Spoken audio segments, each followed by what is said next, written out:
దూర విద్యా విధానంలో doctor B R Ambedkar Open University దేశంలోనే మొట్టమొదటి సార్వత్రిక విశ్వవిద్యాలయం. దాదాపు 2.5 దశాబ్దాలుగా దూర విద్యా విధానం ద్వారా కంప్యూటర్ కోర్సును అనుసంధానం చేస్తూ BA, BCom, BSc డిగ్రీ కోర్సులను అందిస్తోంది. పోస్ట్ గ్రాడ్యుయేషన్ స్థాయి, డిగ్రీ, డిప్లొమా స్థాయి కోర్సులను ఔత్సాహికులైన విద్యార్థులకు అందిస్తోంది. డాక్టర్ బిఆర్ అంబేద్కర్ సార్వత్రిక విశ్వవిద్యాలయం స్థానికంగా స్వయం బోధనా పద్ధతిలో ముద్రణ రూపంలో రూపొందించిన కోర్స్ మెటీరియల్ అందిస్తోంది. కోర్స్ మెటీరియల్ అధ్యయనానికి సహకరించే విధంగా రేడియో, టెలివిజన్ పాఠ్యాంశాల ఆధారంగా కార్యక్రమాలు ప్రసారం చేస్తోంది.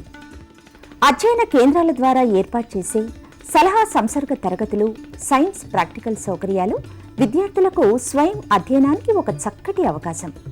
ఇవి విద్యార్థి సమీపంలో ఉండే అధ్యయన కేంద్రం నుంచే పొందొచ్చు.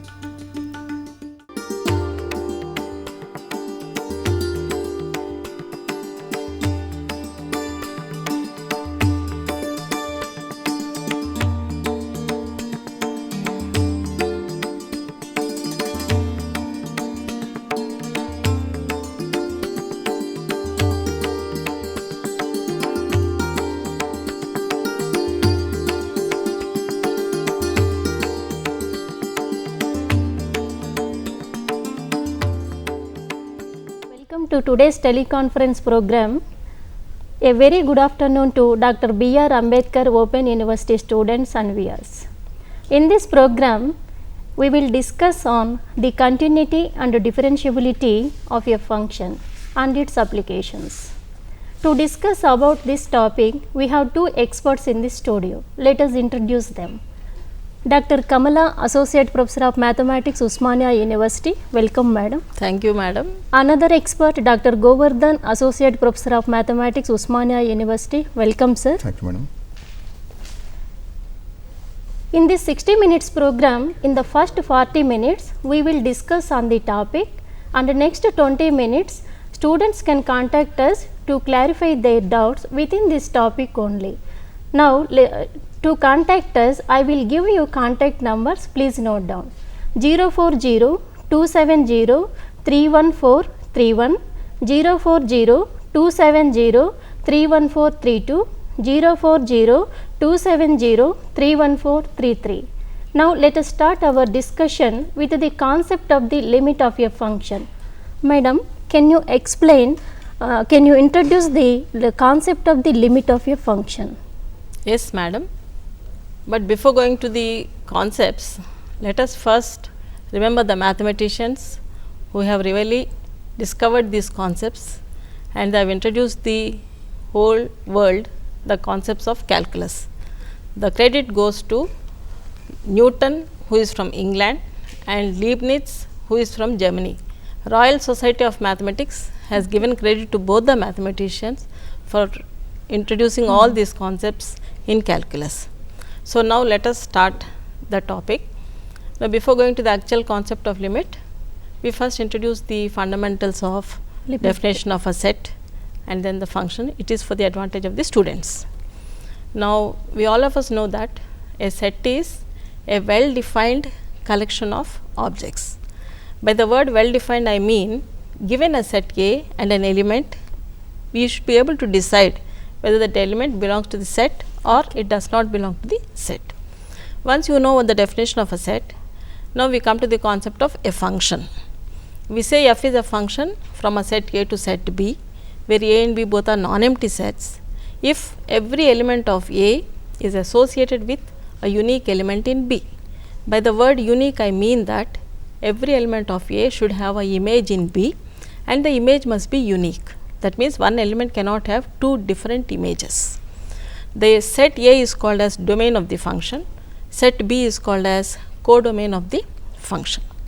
Now, usually when we deal these concepts of limits, functions, continuity and derivability, we usually take the domain of the function as an interval AB, but usually it need not be the case. Now, coming to the concept of limit of a function, we first discuss a small example which leads you to the limit concept. So, can I have it on the screen? Sir, now look at this limit, look at the graph over here.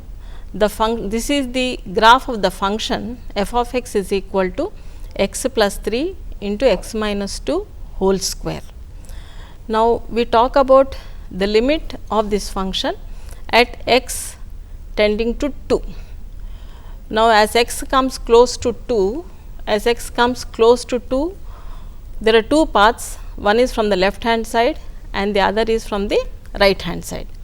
Now, see the graph line, as x comes close to 2 from the left hand side, f of x approaches 0, that is the graph line is touching the 0, at the same time as x is approaching 2 from the right hand side, it is touching 0. So, as x comes close to 2 from the left hand side as well as right hand side, f of x value is approaching 0. Now, the same thing you can observe with numbers. Next slide. Yes, look at this table. In the center you have 2 and f of x value is 0 corresponding to 2. The values above 2 are the values which are lesser than 2, but they are approaching 2, and the values which are written below 2 are numbers which are bigger than 2, but at the same time they are approaching 2. Look at the values of f of x which is given on the right hand side. The f of x values are coming close to 0 from above as well as from below. That means, f of x is approaching 0 as x approaches 2. Now, the same concept you can define using epsilon and delta. That is, we say a function f whose domain is an interval a b and codomain is set of real numbers.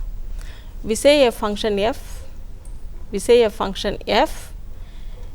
is set to have a limit at a point c if given epsilon greater than 0, there is a delta greater than 0, such that whenever 0 is less than mod x minus c less than delta, we have mod f of x minus L is less than epsilon. Now, what do we mean by 0 less than mod x minus c less than delta? Here we mean that x lies in the interval c minus delta to c plus delta, that is c minus delta to c is the left hand side of c, you can see in the graph, and c to c plus delta is on the right hand side of c. Now, as x varies in the interval c minus delta to c plus delta, f of x lies in the interval L minus epsilon to L plus epsilon. Here L is a real number, and this L, if it exists, is called as limit of f of x as x approaches c. Now, here we have to keep one thing in mind. The definition of limit says 0 less than mod x minus c less than delta.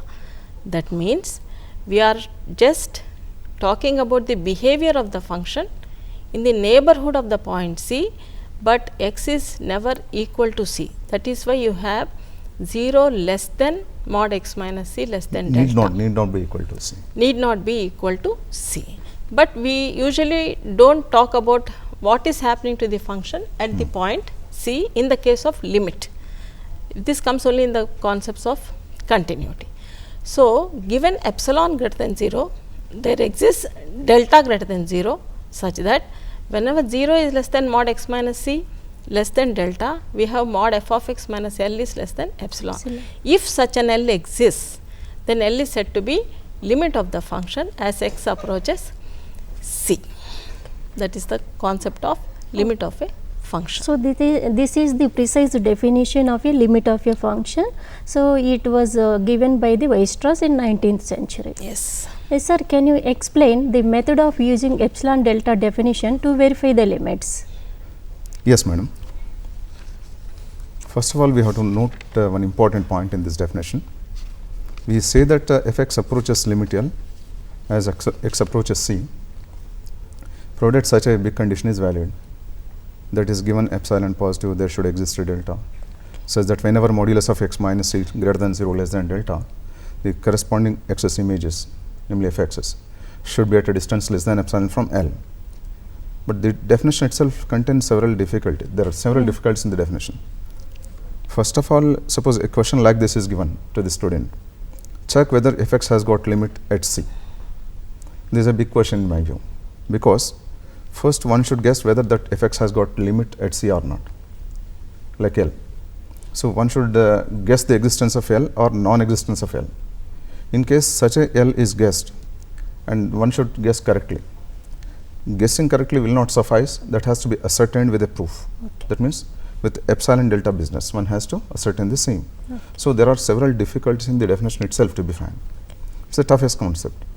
But my point is that one who is thorough with this concept of limits, he can excel in the whole subject. There is a saying with regard to this real analysis subject. One who is thorough in the real analysis, it is something like possessing a license to learn anything on his own. So అంటే ఇంకో రకంగా చెప్పాలంటే ఏదైతే మనం ఒక ప్రమేయానికి ఒక బిందువు వద్ద అవధి అని మాట్లాడుకుంటున్నామో ఈ నిర్వచనం కనుక ధృవపడితే ఆ ప్రమేయానికి సి వద్ద ఎల్ అనే లిమిట్ ఉంటుందని చెప్పవచ్చు. కానీ అంత చిన్న విషయం కాదు అది, దాంట్లో చాలా కష్టాలు ఇమిడి ఉన్నాయి. ఒకటి ఏంటంటే ఏదైనా ఒక ప్రమేయానికి సి వద్ద కనుక అవధి ఉందని మనం ఊహించగలిగితే, ఊహించాలేదని ఎల్ ఇట్లాంటి ఉంటుందని లేకుంటే ఉండదని ఊహించగలగాలి. ఊహించినప్పుడు అంతే సరిపోదు, దాన్ని నిర్వచనంతో మనం ధృవపరచుకోగలగాలి. సో ఇవన్నీ కష్టాలు అందులో ఉన్నాయి. ఎట్లా ధృవపరచుకోవడం అంటే ఏదైనా ఎప్సిలాన్ ఇస్తే తదనుగుణంగా మనం డెల్టాను నిర్ధారించగలగాలి. అదొక కష్టమైతే అసలు సి వద్ద అవధి లేదని నిర్ధారించుకోవడం కూడా చాలా కష్టమైన పని. సో ఏదైతే ఉంది మొట్టమొదటికి వచ్చిన ఈ నిర్వచనం మీద కనుక పట్టు సాధిస్తే, లేదా ఈ మొత్తం నిజ విశ్లేషణలో మొత్తం కూడా పట్టు సాధించినట్లే లెక్క. But anyway sir, epsilon delta sir assumptions కదా ఇక్కడ? అజంప్షన్స్ ఏం కావు. అందులో ఏముండిందంటే ఎక్స్లు సికి దగ్గరగా చేరినప్పుడు, అంటే సి యొక్క చిన్న లొకాలిటీలో, డిస్టెన్స్ సి యొక్క చిన్న లొకాలిటీలో ఎఫెక్ట్స్ యొక్క బిహేవియర్ ఎలా ఉంటుందని స్టడీ చేస్తుంది అది. సో మనం మాటలో మాట్లాడుకుంటే ఎట్లా చెప్పాలి, కానీ ఇది గణితాత్మకంగా చెప్పాలంటే అట్లా కుదరదు కదా. ఎక్స్లు సికి దగ్గర జరిగినప్పుడు ఎఫెక్ట్స్లో ఎటువైపు వెళ్తున్నాయో అన్నీ కలిపి ఒకటి బిందువు వైపు వెళ్తుంటే ఆ బిందువుని దీనికి అవధి అంటామని చెప్పొచ్చు. అట్లా చెప్తే వేగ్గా చెప్పినట్లు ఉంటుంది. So therefore we have to be precise in defining that concept. That's what we are making use, namely epsilon delta business. So we say that fx has got limit L at c, provided to each epsilon positive there corresponds a delta, such that whenever modulus of x minus a or x minus c less than delta greater than 0, we must have that modulus of fx minus L less than epsilon. This is nothing but, loosely speaking, as x's move closer and closer to c, corresponding images, namely fx's move closer and closer to L. It doesn't mean that while x is moving closer to c, x's should always touch c. They may touch c, may not touch c, right? That's what is involved in this. Let's try to look at some simple examples how to find a typical delta with a given epsilon, and having assumed that a certain function has got some limit L. If I look into the first example here, let's look at this example, namely limit extending to 3. We can simply guess, as x's move closer and closer to 3, x square comes closer and closer to 9. That can be guessed very easily. But this alone will not suffice. We have to ascertain the same through definition. So definition involves what? You have to start with some epsilon. Correspondingly, you have to produce delta successfully, meeting that requirement. We shall try to look into that, how we have to estimate with a given epsilon positive. Therefore, we shall start with some epsilon positive, and we shall try to find out delta appropriately, right? So if I take modulus of x square minus 9, it is nothing but fx minus L's modulus. It is equal to modulus of x plus 3 into x minus 3. If you move left and right of this x equal to 3, just 1 unit, x would be in the interval 4 to 5 only, not more than that. That means this modulus of x plus 3 cannot go beyond 8. You can estimate this one. In other words, as this modulus of x square minus 9 becomes 8 times modulus of x minus 3. So therefore, if I choose delta to be epsilon by 8, then what would happen? Modulus of x square minus 9 becomes 8 times epsilon by 8. 8 gets cancelled, leaving modulus of x square minus 9 is equal to just epsilon, less than epsilon. So in other words, in this example, with this epsilon generally taken, delta is equal to epsilon by 8 will work. For that matter, any smaller number than that also will work. So delta is not necessarily unique. Any epsilon delta smaller than that epsilon by 8 will work. So like this is quite an example. Let us go through another simple example. That is also quite easy to find out. For example, if I take the function fx equal to 3x minus 1, as x comes closer and closer to 2, 3x minus 1 can be guessed to approach 5. So, we shall see the same thing through epsilon delta business. First, we shall find out the connection between that fx minus L. Indirectly, we have to estimate that modulus of fx minus L. That is what I am trying to do. Modulus of 3x minus that particular 5 becomes 3 times modulus of x minus 2, right. So, spoken differently, this is going to give us some hint. With epsilon given, what delta has to be chosen. So, if I choose delta to be epsilon by 3, I think that is going to meet the requirement. So, rough estimate we have made here. Same thing has to be done directly. So, therefore, if I start with delta to be epsilon by 3 or smaller one, so whenever that modulus of x minus 2, x minus 2 greater than 0 and less than delta, we have that modulus of 3x minus 1 minus 5 less than epsilon. That is ascertained. Like this, no, I have chosen only simple examples, but given any arbitrary function with a given epsilon positive, finding delta is not that simple, one has to remember. But then how to go about? Naturally, there are some theorems, there are some simple functions whose limits can be found very easily. By clubbing those results and the theorems, we can, to larger extent, we can find limits of various functions. That is the heart of the situation, right? Delta depends upon Epsilon the as well value as of the epsilon which we are choosing, as well as And the also point at which you are talking about the limit. limit. So, as epsilon and the points vary, delta also varies. Yes. Now, we introduce the topic of Madam, can one-sided. one-sided one-sided limits. limits. Now, when you talk about the limit, we have introduced a concept called x coming close to a point C, either from left hand side or from the right hand side. Now, in some examples you can see in the graphs, as x approaches C from the left hand side, you have a limit which is called as left hand limit. As x approaches C from the right hand side, you have a limit which is called as right hand limit. So, there are examples where right hand limit and left hand limit both exist, but they may not be equal. So, in which case we say that limit of the function at that particular point does not exist. So, you can verify, you can see the graph where we have given an example where left hand limit exists, right hand limit exists, but both of them are not equal. F of x is equal to x, where x is greater than or equal to 0, and f of x is equal to minus x minus 1 if x is less than 0. Now, look at the graph of this function. Now, you can see the graph on the screen. As x approaches 0 from the left hand side, the value of the function f of x approaches minus 1, and as x approaches 0 from the right hand side, f of x value approaches 0. So, left hand limit is minus 1 and right hand limit is 0. So, both the limits exist, but they are not equal. So, as a result, limit as x tends to 0 f of x does not exist at this particular point x is equal to 0.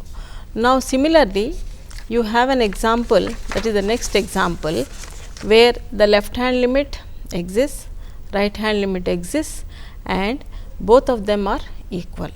That is given by the function f of x, which is a polynomial function. F of x is equal to x cube by 6 minus x square by 4 minus 3x. Here we have just taken an example. Here in this particular function, you can see the graph of the function, that is, as x approaches minus 2 from left hand side as well as right hand side, f of x approaches the same value, which is 3 2 by 3.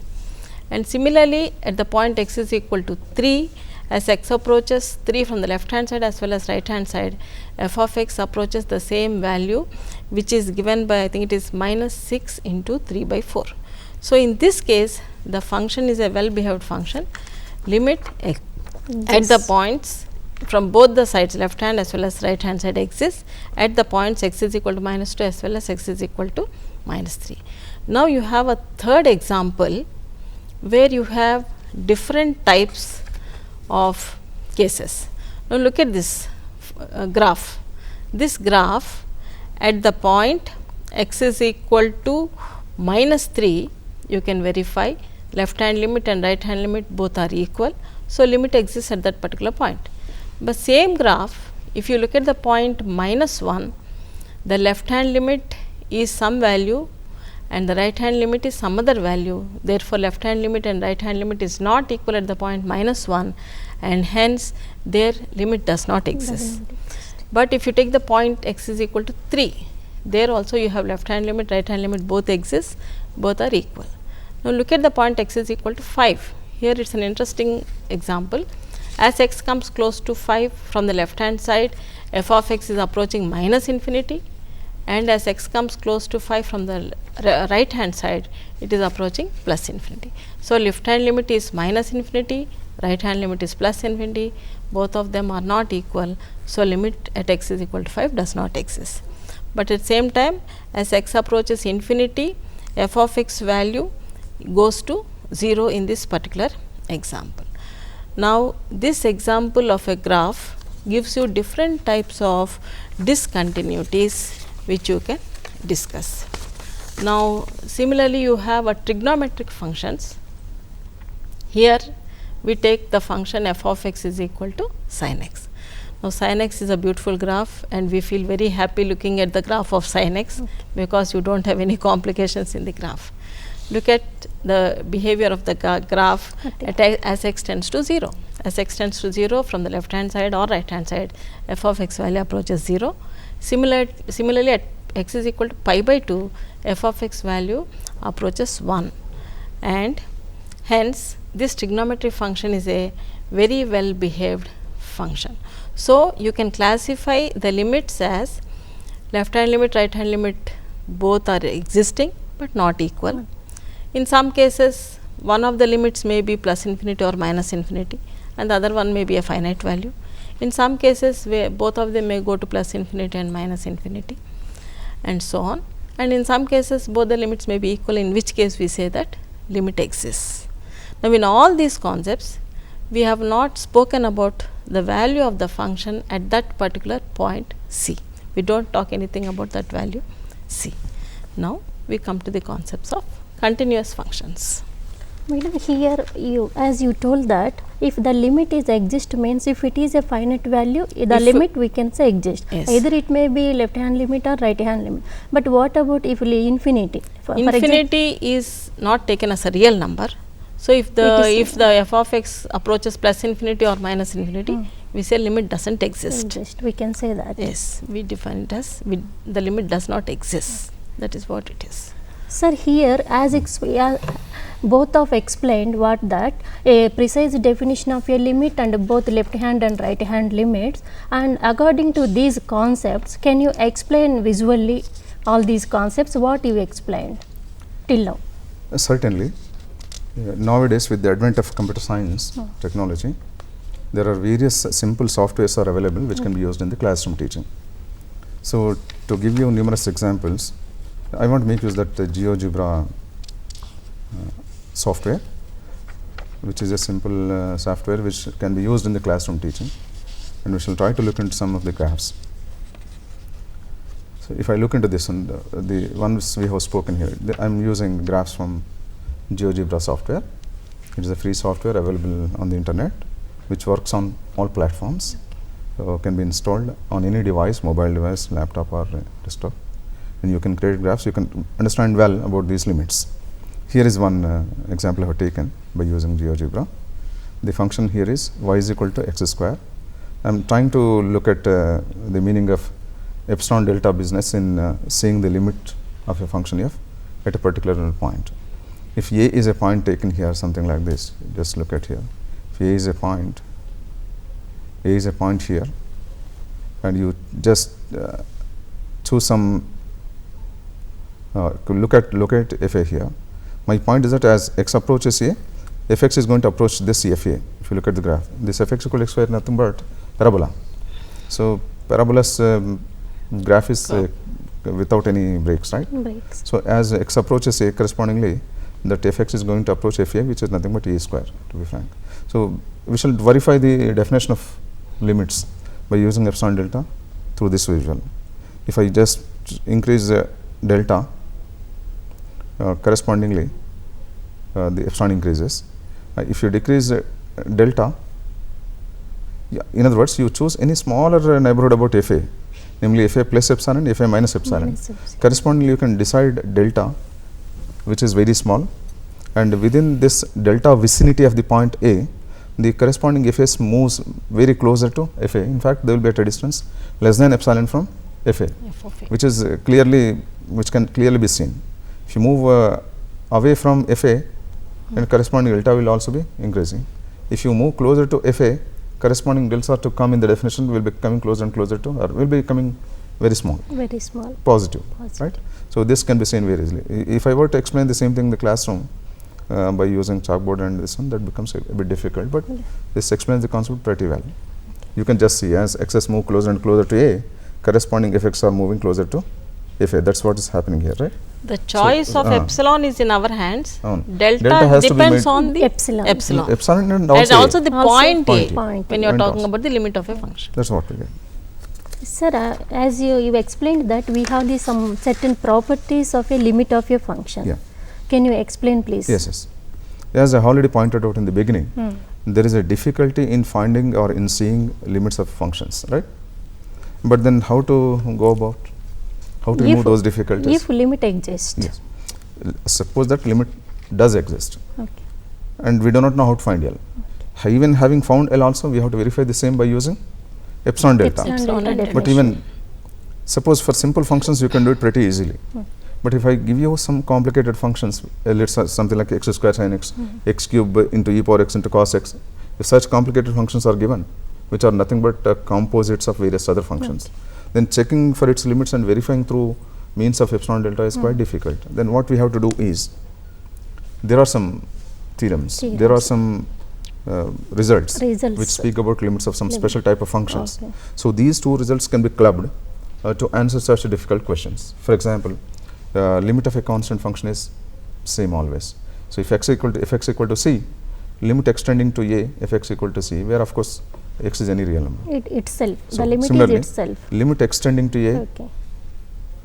x is equal to a. If I take fx equal to x, so if I take fx equal to x square, its limit is going to be a square. So for that matter, if I take two functions f and g, and both of them have got limits say at a, say limit extending f x is equal to l and limit extending gx is equal to m, then some of the functions will have limit l plus m, product will have l into m, quotient if it is defined, L then by that m. will have l by m. When m The not restriction is that equal m is to not equal to 0 not and equal to zero. gx should not be equal to 0. Okay. So by using this, and if you look at another important point, namely, you take any polynomial, px, Px. so limit extending to a, px is equal to pa. By using such results and such results on theorems on limits, you can compose the limits for most of the functions. So that is the beauty, which are spoken here. Which we have given here in the slides. You can just go through number of examples we have furnished here. You can just see. So these are k times fx limit is k times l, right? For example, if I give you the function fx equal to x square plus 1, if I give you fx equal to x square plus 1 and gx is equal to 1 by x, then we can make use of the theorems to find out the limits. Fx into gx becomes x square plus 1 by x. Fx into gx becomes x plus 1 by x, right? Yes. So various typical functions can be answered pretty easily by using these theorems. For example, limit extending to c, fx plus or minus gx is equal to l plus or minus m. You can note down one example with same fx and gx. Okay. Fx is equal to x square plus 1, gx equal to 1 by x, then fx minus gx limit happens to be ultimately 3 by using that theorem. You just look at the numerical computation, it's quite easy. If you take the product fx into gx extending to 5, then you can see 0.5, of course, half, limit extending to half. Then you can say that half whole square plus 1 into half, 1 by half. So therefore, product of limit of the product is equal to product of the limit. Limit of the sum equal to sum of the limits. Limit of the quotient is equal to quotient of the limits, under restrictions, of course. Okay, these are some Proper theorems theorems. which are going to make our job easy in finding limits. Right. Here are some numerical examples of limit extending to 0, sin x by x is 1. Limit extending to 0, 1 minus cos x by x, that converges to 0, that approaches the limit 0. You can compute numerous examples like this. We can find directly the limit by using the theorems. Theorems and some results. Some results. Some results. Okay. Madam, till now we have discussed the concept of the limit, but the concept of the limit leads to the concept of the continuity. Continuity. Can you explain the concept of the continuity of a function? Yes, madam. First, we have studied about the left hand limit and right hand limit at a particular point. Now, if both these limits exist and both of them are equal, we say limit of f of x at that particular point exists. Now, to introduce the concept of continuity, definitely we use the concept of limit of the function at that particular point. Suppose you have a function f which is defined on some closed interval a b, or it need not be closed interval, some interval a b to set of real numbers. Domain is some interval a b and codomain is set of real numbers. And point C, we are talking about continuity at a particular point C. The point C should be in the domain of the function of f. Which was not mandatory in the case of limits. Limits. Which was not mandatory. Mandatory in the case of limits, because we were not talking anything about the value of f at the point C. In fact, f may or may not be defined at C also in the case of limits. Where x approaches C from left and right Yes. only, That will but suffer not because equal to C. Need But not not be, equal At to that C. point. That's But why we here- have 0 less than mod x minus c less than delta in the case of definition of a limit. Limit. Now, when you define the concept of continuity, first condition you require is the f must be defined at the point C. That is, f of c should exist. Second condition what is required is limit as x tends to c, f of x should exist. Exist means I mean it should be a finite real number. Okay. And third condition what is required is limit as x tends to c f of x must be equal to f of c.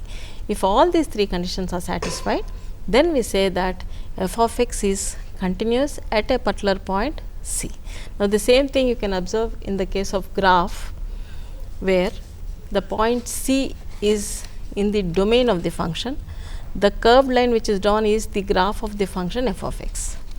Now, look at the point C, it belongs to the domain, and L is limit of f of x as x approaches C, whether it is from left hand side or right hand side, both the values are equal and it is equal to L, and that L is also equal to the value of f at C. So, we say that the function f of x is Continuous. continuous at the That- point C. C. Right. Now, you can also verify over here that here under what conditions the function fails to be continuous. Madam, as you told that the function is continuous at the particular point in C. some interval. Yes. So, suppose the function is continuous anywhere in the domain, is there possible? Suppose the only- domain of the function is some interval a b, and if f is continuous at all the points of the domain, then we say f is a continuous function, right. But sometimes what happens is, now we will be going through the examples, there may be some points where this definition of continuity fails. At such that points are called as points of discontinuity. Discontinuities. Now, the question is, how do you find, or under what conditions a point is called as point of discontinuity? That is the question. First concept is f of c may not exist. Next thing is limit as x tends to c f of x may not exist. That is, left hand limit exists, right hand limit may not exist, both may exist, they may not be equal. Equal. But even if limit exists, that limit value may not be May equal not to the be value of equal. f at c. Okay. Right. And in all these conditions, you have different names for these points of Discontinuity. discontinuity. And we will learn these concepts using the graphs, which makes the things more interesting. Okay. Now, the first graph what we see is, there is a hole in the graph. At the point C, see the graph, at the point C, f of x has got a hole. Hole means the value of f at the point C is not defined. So, as x comes close to C from the left hand side and right hand side both exist, but both of them are equal, but the value of f at C is not defined. Now, in this case, C The is value called of f is absent at C. absent Okay. at C. In loose terms, there is a puncture to the graph Yes. at C. At Puncture. C, at that particular point. Yes. You can see the example. You can see the example, that is, the example is given on the left hand side of the sheet. Yes. That is just a numerical example where you have a polynomial in the numerator, f of x is equal to that particular polynomial, x power 4 minus 5x cube plus 9x square minus 5x minus 2 divided by x minus 2. Now, you can easily verify that if you put x is equal to 2, this f of x has no meaning. So, instead of the point C, if you take x is equal to 2, there is a puncture for this graph of the function at the point x is equal to 2. So, that is one case where you can decide looking at the graph where there is a point of discontinuity. Now, look at the second graph where you have a point C, where as x approaches C from the left hand side you have some finite value, as x approaches C from the right hand side also you have a finite value, but these two values are not equal. That means precisely saying limit as x tends to C f of x does not exist. That is again a condition for point of discontinuity. That is, if the function cannot be continuous at the point C. Now, for this the example is given on the left hand side, where f of x is given as x minus 1 whole square plus 2 if x is greater than 0 and minus of x minus 1 whole square minus 3 if x is less than or equal to 2. Now, this graph as x approaches 1, you have the same problem, that is left hand limit and right hand limit both exist, but both of them are not equal. So, this discontinuity is called as jump discontinuity because there is a jump in the graph at that particular point. Now, the third graph you can see in the figure. Here, as x approaches C from the left hand side, the f of x value is going to minus infinity, and as x approaches C from the left hand side, f of x is going to plus infinity. So, left hand limit, right hand limit both do not exist. So, there is no question of talking about continuity at the point C. Now, for this particular graph, you can see a numerical example which is given on the left hand side. F of x is 1 by x minus 1 whole cube plus 1. So, here as x approaches 1, f of x value goes to plus infinity minus infinity and so on. Therefore, it is a type of discontinuity. So, if there is a hole in the graph, it is a point of discontinuity. If there is a jump in the graph, it is a point of discontinuity, and if the values of the function goes to plus infinity or minus infinity, you have, that is again a point of discontinuity. Now, you have these discontinuities can be classified into different types. There are removable discontinuity, jump discontinuity and infinite discontinuity. Now, we can see the numerical examples. Removable discontinuity is a special type of a discontinuity where limit as x comes close to a point, left hand limit, right hand limit both exist, both are equal, f of c also exists, but only problem is the third condition of the continuity is not satisfied, that is limit as x tends to c f of x is not equal to f of c. So, such a value is called, such a point where you have this type of discontinuity is called as removable discontinuity. Why you call it as removable discontinuity is by just making a small change in the value of f of x, that is you define f of x as equal to this limit value as x tends to c, it can be made into a point of continuity. That is why simply it is called as removable discontinuity. Spoken differently, just with the absence of its value thereat or else with a different value thereat, it ceases to be continuous. So, that can be recovered if properly defined at that particular point where there is a problem. Yes. That is why it is called as removable discontinuity. And the second type of discontinuity is called as jump discontinuity, where you can see the graph as x comes close to 2, you have a line below the x axis which is leading to minus 1, and as x comes close to 2 from the right hand side, you have f of x approaches 2. So, left hand limit is minus 1, right hand limit is 2. So, the value of f at 2 is also equal to 2, but these two are not equal. So, therefore, this is another point of discontinuity. It is called as jump discontinuity because there is a jump in the line of the graph. Unlike a puncture there in the first kind of discontinuity. There is a jump in this case, and numerical example can be seen on the screen which depicts the jump discontinuity, that is f of x is equal to x if x is greater than or equal to 2, minus 1 if x is less than 2. This, if you draw the graph of this, you get it like this, and which gives you an example of jump discontinuity. And third discontinuity is infinite discontinuity, where you can see in the graph the function value goes to infinity as x approaches a particular value. In this numerical example, it is 1. As x approaches 1 from the left hand side, it is minus infinity. As x approaches 1 from the right hand side is plus infinity. So this is called as infinite discontinuity. Both limits are not equal. Therefore, it is not, limit does not exist, and hence the function fails to be continuous at this particular point. Now the Madam, next, both limits are plus infinity and minus infinity. Suppose one limit is infinity, other limit is finite value, then even can we say then they cannot, they are not equal, isn't it? One is finite, the other one is infinity, and in sense you cannot conclude as a limit exists. Therefore, it fails to be continuous. Similarly, you can talk about derivatives of Either right limit at C or left limit Left at C limit fails at to exist. Let us say that limit is equal to that much. If one of these two one-sided limits fail to exist, then that falls into third category. third category, that is infinite Because what we discontinuity. have One not of the clearly values is rigorously plus infinity or defined, minus. limit at C is equal to infinity or limit at C is equal to minus infinity. They are called infinite limits. That's not yet covered. Okay. Yes. Now we talk about derivative of a polynomial. Polynomials are usually well behaved functions, and we also have derivatives of constant, which is 0, and derivatives of powers and so on. Okay. Now the concepts of continuity. Sir, as Madam explained the concept of the continuity, according to this one, can you explain any visual concept of discontinuity? Again, we can make use the GeoGebra software to look into these one-sided limits.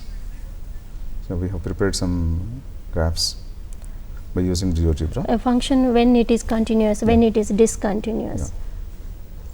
You can just look at this example. If you look at this example in the graph, fx is equal to x square plus floor x. This floor x is nothing but greatest integer function added to this floor is nothing but greatest integer not exceeding x added to x square is the function taken here. This function's graph would be something like this. So if you look at this particular point, there are so many points of discontinuity. You can see each one of them is a jump discontinuity. Both one-sided limits are going to exist, right limit and left limit at various points, and particularly at integers.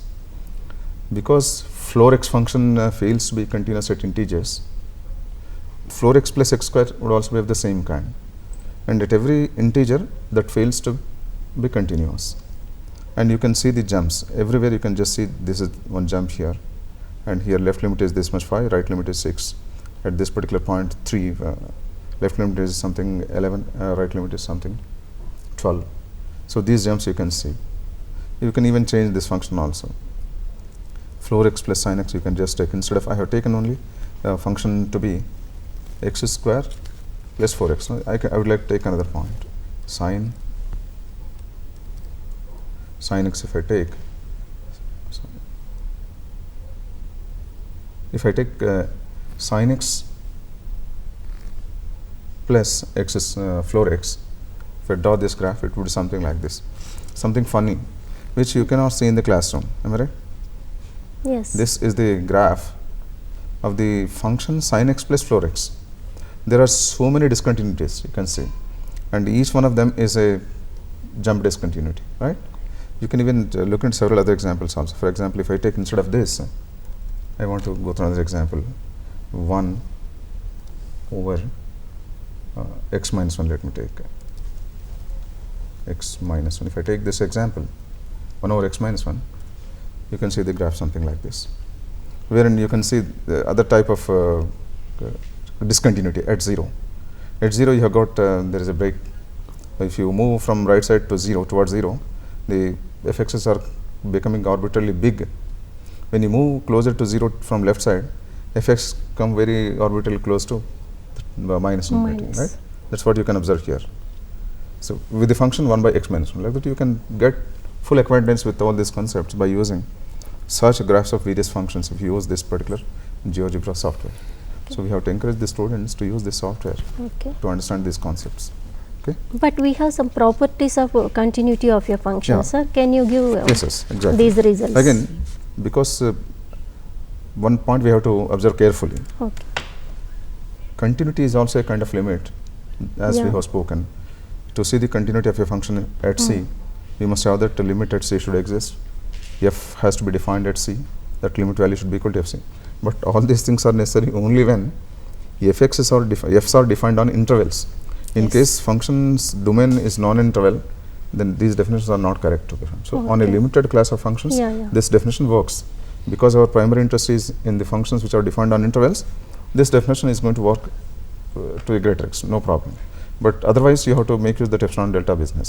Okay. For example, not a going into function that. which is defined on a real number set. For example, if I take a function Oh. f to be defined on natural numbers, Right. say fn is equal to n plus 1, Hmm. and this definition Yes. does not make any sense Yes. because just dots only come into picture in its graph. Yes. So by looking at graph, you cannot conclude that it has got some breaks and therefore it's discontinued. It's not Yeah. that. Okay. So therefore, we have to be careful.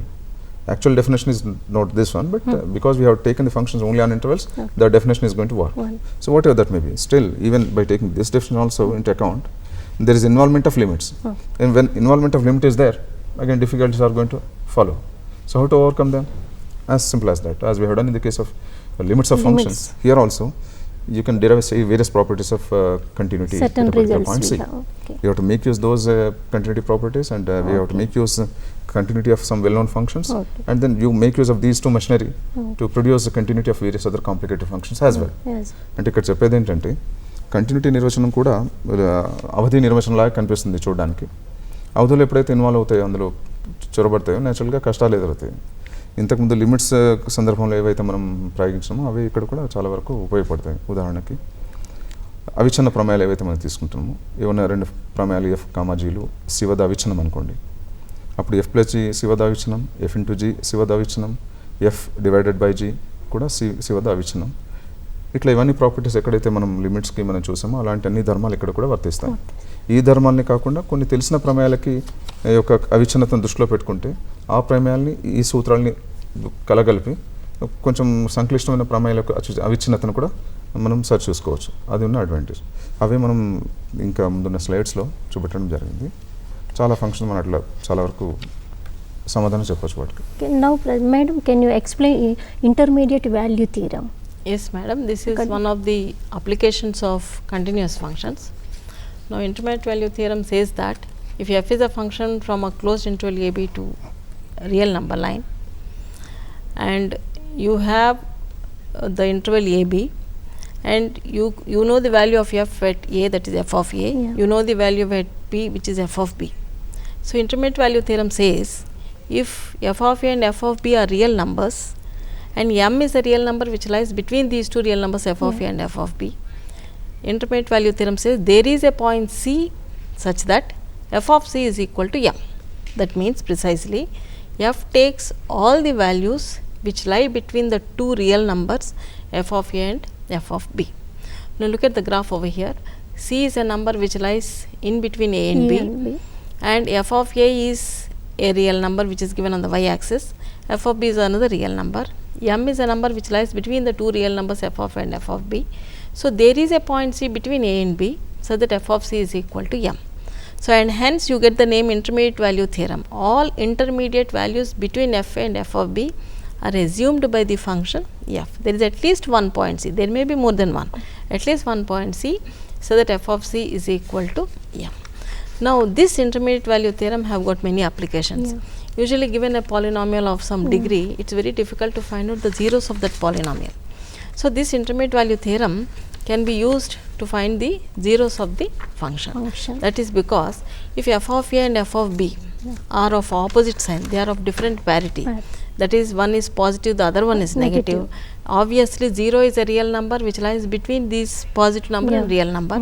So there is definitely a point C, at least one C, that f of c is equal to 0. That means that value c is will act as 0 of the function. So intermediate value theorem helps you to find out the zeros of the function. At the same time, you have another application of this concept of continuity, which is called as extreme value theorem. That is, given a function which is continuous on some closed interval a b to the codomain, we take it as real numbers, then definitely if f is a continuous function in the closed interval a b, f will definitely assume maximum value as well as minimum value at some points which lie between a and b. Now you have different graphs which explain the different types of cases. In the first graph you have minimum value and maximum value lying between a and b. that is f assumes maximum value minimum value at points which lie between a and b. In the second graph, minimum value is attained at a and maximum value between a and b. In the third graph, you have minimum value between a and b, maximum value at b, and in the fourth graph, f of a, f of b all are equal, both of them are maximum as Straight well as line. minimum values, which is a straight line. Now, this is about the extreme value theorem, which is one of the applications of a Continuous continuous theorem. function. These are the advantages of having a continuous function. Functions. Now, we introduce the Sir, what is the derivative of a function? Is Uh, there any relation between continuity and Certainly. differentiability to define the derivative? ఇంతకుముందు limits చూసాం, Okay. అట్లాగే ఒక ప్రమేయం ఒక అవిచ్ఛిన్నతని C వద్ద చూసాం. అవి రెండు కూడా లిమిట్స్కి సంబంధించినవి కదా. అట్లాగే లిమిట్ సంబంధించిన ఇంకో భావన కూడా ఉంది, అది అవకలజం. అంటే ఒక ప్రమేయం సి వద్ద అవకలనీయం ఎప్పుడు అంటామంటే ఒక ప్రత్యేకమైన కోషెంట్ యొక్క అవధి సి వద్ద 0 వద్ద ఉంటే దాన్ని ఏమంటామంటే అవకలనీయం అంటాం. ఒకసారి ఇక్కడ చూద్దాం, బొమ్మ చూద్దాం, which is going to motivate us to go for a new concept called derivative of a function at a number c. Just let us try to look at this graph, which is going to make the things so clear. ఈ రేఖాచిత్రాన్ని చూద్దాం. If I take the function y is equal to fx more generally, you draw its graph. This is its graph. Take points very close to each other. Point c comma fc and c plus h comma f of c plus h, which are very close to each other on the graph. You look at the difference between f of c plus h and fc and divide with the increment c to c plus that h. If this quotient is going to attain any limit, that limit is denoted by f prime c and is called derivative of at c. Derivative of the of function f at c. at c. Of f at c. In other words, derivative of a function f at a particular point c is nothing but limit h tending to 0 f of c plus h minus fc by h. దీన్ని ఇంకో రకం కూడా చెప్పొచ్చు, ఇదే నిర్వచనాన్ని ఇంకో రకం కూడా మనం చెప్పొచ్చు. Limit x tending to c f of x minus f of c by x minus c exists. Another Even definition. that is also called derivative of f at c. Yeah. To be frank, both of them are going to be equal. ఈ రెండు కూడా భిన్నమైనవి ఏం కాదు. ఇంకో విషయం చెప్పాల్సింది ఏంటంటే ఇక్కడ ఈ డెరివేటివ్ అనే భావన దేనికి దారితీస్తుందంటే ఒక బిందువు దగ్గర జామితీయంగా. So y is equal to fx దాని యొక్క వక్రాన్ని గీసినప్పుడు t వద్ద కనుక ఉన్న డెరివేటివ్ అంటే c, f వద్ద డెరివేటివ్ చూడడం అంటే ఆ బిందువు దగ్గర స్పర్శ యొక్క వాలుని గమనించడం. In other words, geometrical interpretation of derivative of a function f at c is nothing but slope of the tangent to the curve at the point c comma fc. Okay. That's it. ఇది మనం GGB file తోటి, GeoGebra files తోటి మరింత స్పష్టంగా చూడొచ్చు మనం. Okay. GeoGebra files తోటి చూద్దాం. అది ఎట్లా Okay. ఉంటుందో. When we can say the function is differentiable means that if we can find the slope of the tangent at particular yes. point to the curve Yes. of a function, Before that, slope has to tangent has to exist but and its slope is going to give you the equator. For example, according to this one, every differentiable function is continuous. That's but continuous function continuous need not functions are be differentiable, but differentiable. differentiable need not be continuous. Continuous. And those things can also be visualized very easily by using these graphs. Let us look at this particular graph. Namely, if y is equal to fx I have taken in this graph, as point C is taken on this one, this point C moves closer and closer to the point fixed point A. You look at the movement of the line. AC line. Lies. As the point C approaches A, this line gets closer to the tangent at the point A. That is the concept of derivative. Yes. This particular slope, in fact, the slope of the tangent to the curve at the point A is nothing but derivative of the function f at c. So that's what we have. This. Sir, what are the properties of differentiable functions? As we explained the continuity function and limit for a function. Again, Yes, same. again, same. Even derivative is also a kind of limit. Okay. Suppose So there are therefore, two most of the differentiable properties functions. which are there for limits, Okay. continuity will also be there for, because every differentiable function is continuous. Continuous. Continuous functions properties are going to be carried over to Okay. differentiable functions. That's what one has to note. Okay. But there are other important properties of derivatives, but the time is not sufficient to discuss all those things. We cannot go into deeper into the results. So what is the importance of the derivative, sir? What Chala. can be done with a derivative of a function? I have look at this one. Is there any Derivatives are going to be importance? quite useful in answering several problems related to optimization, rates of changes, and so many other problems you can just find by using this one. So you can find the slope of a tangent to a curve at a particular point on it. ఒక వక్రానికి ఒక బిందువు వద్ద స్పర్శ యొక్క వాలును కనుక్కోవచ్చు. ఒక ప్రమేయపు యొక్క కడపటి విలువలు maximum and minimum values can be found. ఇంకో రకంగా చెప్పాలంటే ఏదైనా you can look into optimisation problems. You can address most of the problems by using calculus, and you can analyse motion of an object, Okay. and you can analyze rates of changes of various physical phenomena. These are the importance of the function Yes. which when the function is differentiable. Yes. Suppose sometimes the function is not differentiable at some particular point. In what type of cases it will arise, sir? The first point is that differentiability of a function at a particular point on it ensures a kind of smoothness in the neighborhood of C. For example, if you take the function mod x, Mod x. so what is the graph of mod x? It is It's something V like shape. V At like origin it will have sharp turn. a sharp turn. If sharp turns are there for a curve, Okay. for a graph of a function, at those sharp turns you cannot have any tangent. This graph Thereby has Derivative. sharp turn at the point 0. So at that point 0, differentiability this is not function ensured, is not even though continuous. because we cannot find the slope of the Yes. tangent. No, no, you to the cannot tangent. draw You a can find unique tangent at that First point. of all, we cannot draw the tangent. Therefore, Then it is not The question Therefore, of we existing come to a derivative does not conclusion. arise. Yeah, right. ఇంకా interesting thing ఏంటంటే ఒక ప్రమేయం are మీద define అయి ఉండి Okay. అన్ని చోట్ల అవిచ్ఛిన్నం అయినప్పటికీ కూడా Yes. ఎక్కడ కూడా అవకలనీయం కాని ప్రమేయాలు కూడా ఉంటాయి. అవి చాలా అందంగా ఉంటాయి జామెట్రికల్ గా. Okay. That is, we have an example of a function which is continuous at every point on the real number line, but nowhere but differential. it is nowhere Nowhere differentiable. differentiable. And the graph of that is very interesting to imagine also. So one more kind is there, sir. For example, composition of two differentiable function is also differentiable. Differentiable. We can say that. Yes. Composites, products, sums, differences, scalar multiples, all these are differentiable. So from Under this certain anyway, conditions. from this lesson, I hope you have learnt that a concept of a limit of your function and continuity of your function and concept of the differentiability of your function, when the function is differentiable and when the function is not differentiable, what is the relation between continuity and differentiability, and then some results based on these concepts. I thank you very much. Thank you, sir, for Thank you so much. participating in this program. Thank you, madam, for participating Thank you, in the madam. program. Thank you for giving us this opportunity, and I hope the students have benefited with all the information we have given. Thank you, madam.